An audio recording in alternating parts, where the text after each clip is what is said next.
Hello, and welcome back to lesson 6.2, using the normal distribution. So we are going to learn in this lesson about the normal distribution based on z-scores.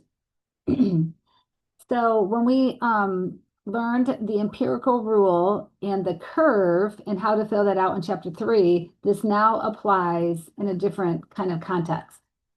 So let's look at example 1. It says, some doctors believe that a person can lose 5 pounds. On the average, in a month, by reducing his or her fat intake and by exercising consistently. Suppose weight loss has a normal distribution. Let X equal the amount of weight lost in pounds by a person in a month. Use a standard deviation of 2 pounds. So X is normally distributed with 5 and 2. Suppose a person lost 3 pounds in a month. Their z-score should be Z equals 3 subtracting the average of 5 divided by 2. So their z-score is 1. So if we were to put that on here, that would be right there at a -1 standard deviation because, sorry, I said a -1, but I wrote 1, so -1. So it's 1 standard deviation below. So you can normalize your data by putting them into z-scores. So this would be a -2, and this would be a -3. And this would be 0 z-score. This would be 1, 2, and 3. In Desmos, we can learn how to find normal distribution values. So using Desmos, our command is going to be called normal dist, and then you would put in parentheses the mean sample or population, comma, the standard deviation, and then click the button to find cumulative. If you want to find just particular values, you can't do that with the normal distribution. It's always the cumulative. And then you'd have to put in your min and your max. Using Alex calculator, you're going to find the z-score for X provided. And then if you want to find the z that's less than that value, then you're going to use this button here. And if you want to find the z that's greater than, you have to do the 1 minus that area and use 1 minus that button. I have some videos in the module that's called the Alex Help videos, and those are at the bottom of the modules if you want to use Alex instead of the Desmos calculator. So let's look at an example here. Example 2 says the final exam scores in a statistics class were normally distributed with a mean of 63 and a standard deviation of 5. Find the probability that a randomly selected student scored more than 65 on the exam. So we want to find the probability that X is greater than 65. So the mean here, just to get a visual, is at 63, and we want to, it's somewhere over here, we want to find the probability of being bigger than 65. So our z-score is 65 minus 63 over 5. Z-score comes out to be 0.4. So because it's a greater than, just like I mentioned on the previous page, we have to use a greater than means we have to use a 1 minus that button. So we're going to type 1 minus and the button and put in our z-score 0.4, and that comes out to be 0.3446 or 34.46% probability. You can also find that in Desmos as well using the command. B says find the probability that a randomly selected student scored less than 58 on the exam. Again, you can calculate the z-score and go from there. If you want to use Desmos, you can use the normal distribution.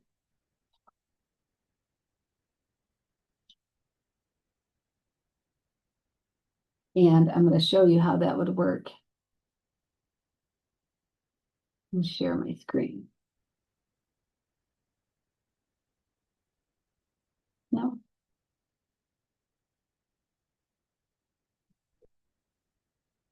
So the normal distribution, and I'm going to just use my scaling corrected with the magnifying glass.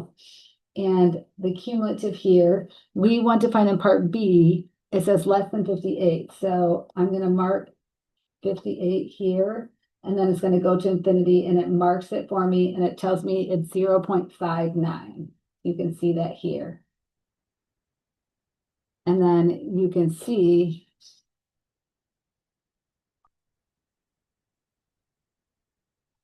in the course pack, I did it with the z-score and Alex and came up with the same answer, 0.1587.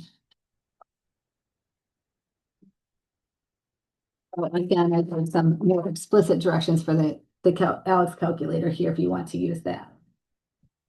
So let's say in part C, let X be the 70th percentile. So we want to find the probability that X is less than K. The 70th percentile X separates the exam scores into those that are the same or lower than X and those that are the same or higher than X. So 70% of the data is below this X value, this score. Since we are given area to the left, we use 1 minus 0.7, so alpha is 0.3.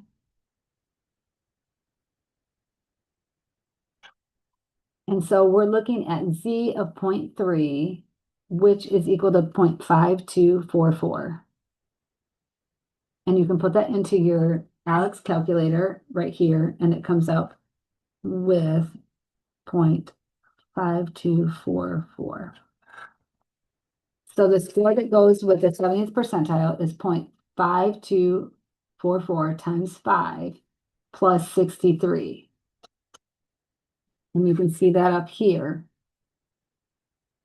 We can take the z-score that we came up with, 0.5244, times the standard deviation plus the mean. So if we wanted to find the top 10%, then we are looking for this area here, for Z of 0.10. If you put that into Alex, it's 1.28. And so that's our first step. And our second step is our X value. Z is 1.28. Z is equal to the X value minus the mean of 63 divided by 5. And so if we solve for X, we're going to multiply both sides by 5 and add 63. So X is 69.4 or 69. So we have to round down. So it's P of, actually it is, we can leave that 69 because that's the score is 69. So it's the top 10% means P of 90, the bottom 90% is equal to 69.4. 90% of people scored lower than 69.4.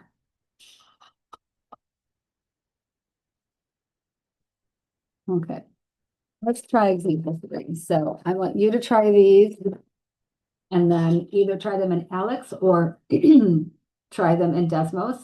Pause the video and then come back and we will do them together.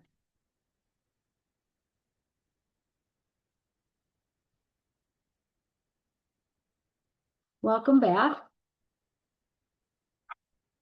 So it says in the United States, the ages 13 to 55, ages of 13 to 55 smartphone users approximately follow a normal distribution where the mean is 36.9 and the standard deviation is 13.9. So X is normally distributed.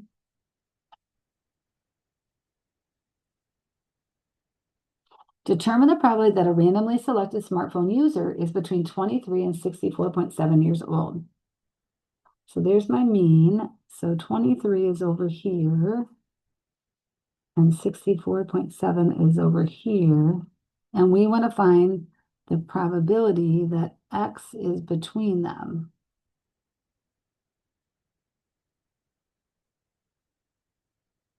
So we're going to have a lower and an upper bound, and we want to find the area between them. So you can do that in Desmos.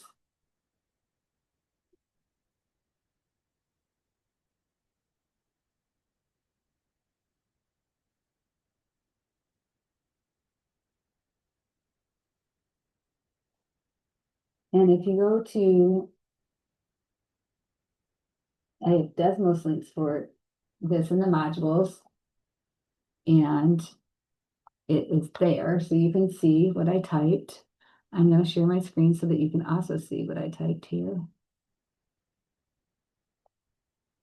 So this is that.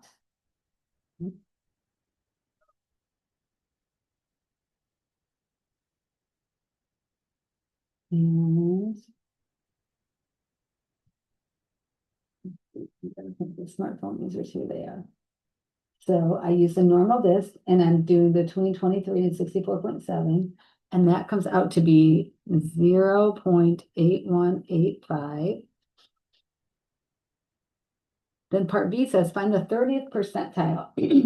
So 30th percentile means that we want where 30% falls below that. And so we have to use the inverse of our normal distribution.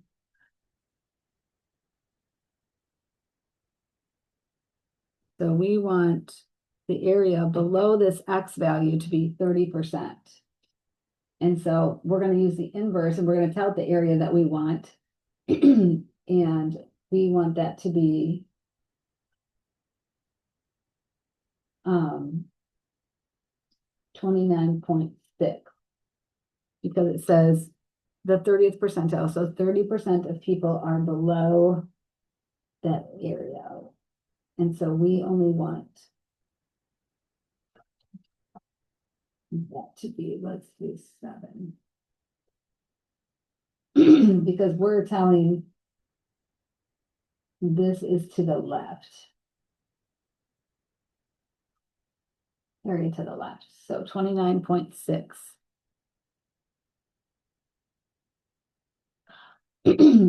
And then part C says, what is the probability that the age of a randomly selected smartphone user is less than 27 years old? And so that would be this case right here. We have no boundary on the left, but we have an upper boundary of 27 on the right. And that comes out to be the area is equal to 0.238. And I'm going to go back and show you share my screen again.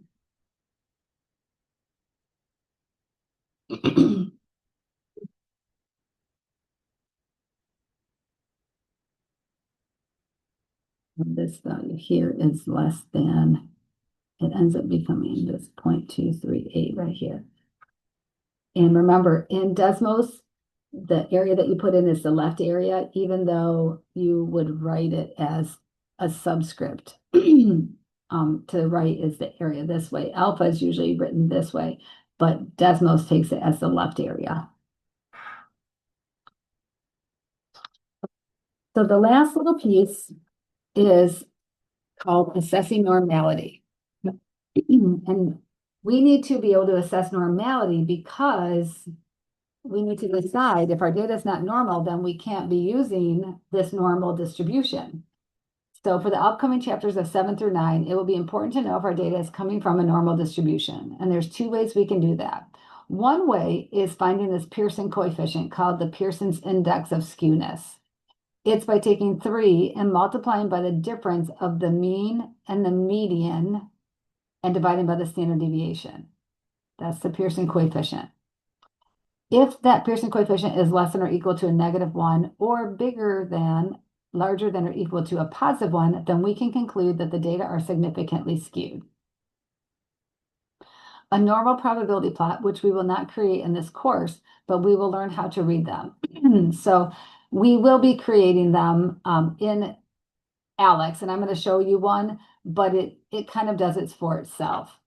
So the idea with a normal probability plot is we want to see if when we plot that, if the data is linear.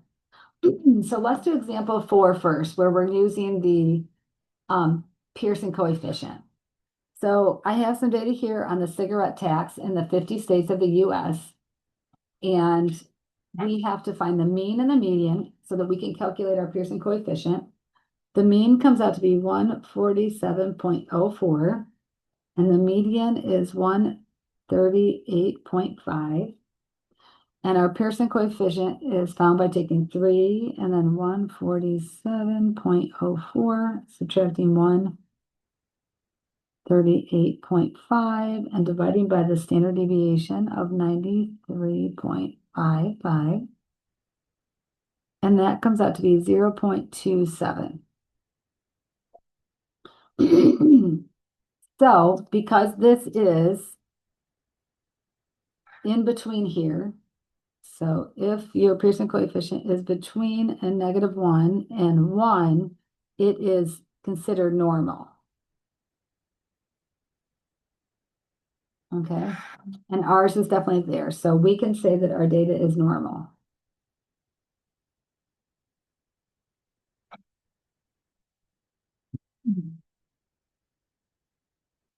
Now, if we look at this set of data, checking for normality, it is the number of rums made each year from Bill Mazeroski's career. He made different rum flavors. And we are going to get the mean and median. So the mean is 45.24. You can see all of this in my Desmos file. The median is 52. And when you multiply the difference here by 3 and divide by the standard deviation,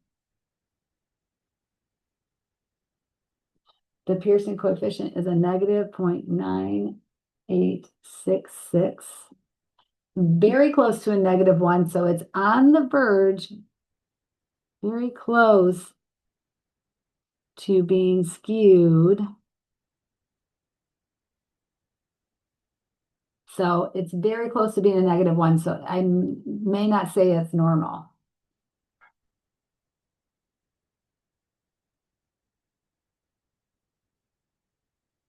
I would not use the normal distribution.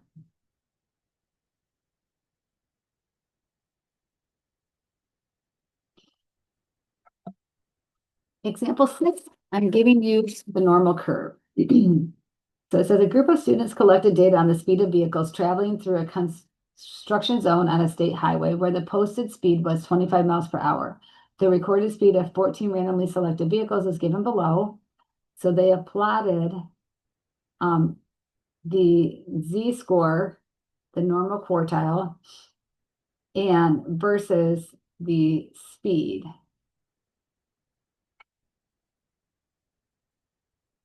And so you can see that it's fairly linear. And so because it's linear,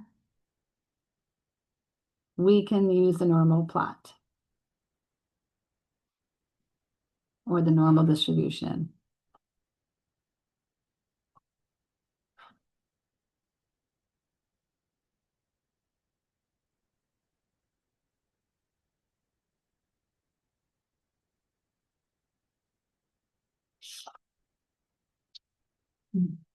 Example 7 shows something a little different.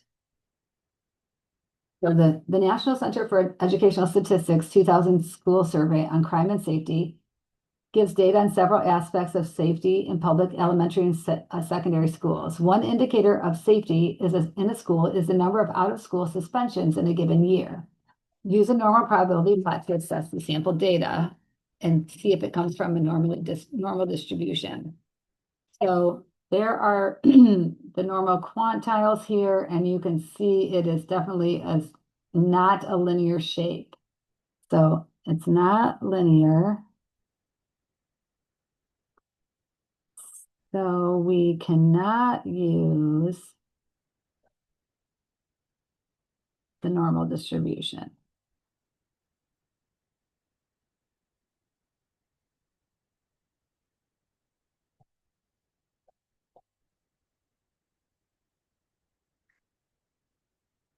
I'm going to share my screen for one that I did in Desmos, and I have a video in the modules for this as well in the modules that's called Alex Help Video. I would definitely check that out. There is one there for that on assessing normality. But I'm going to show you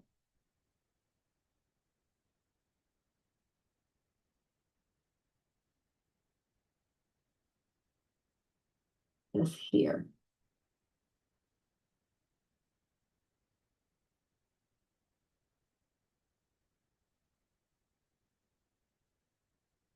So they give us the data here, and it's a hub of major grocery. It's a distribution hub of a major grocery store chain. A large shipment of honeydew melons has arrived. A worker chooses a random sample of 7 of the melons and records their weights.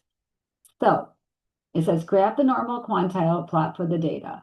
To help get the points on this plot, enter the data into the table in the correct order for a normal quantile plot. So you're going to enter the data. I entered them from smallest to largest, and then you're just going to hit this compute button. It will give you the area and these z-scores. So just go by these. And then you're going to plot, it says then select compute to see the corresponding area and z-score for each data value. And then you're going to plot the data. So I plotted the data value versus the z-score. And you're going to see where that is.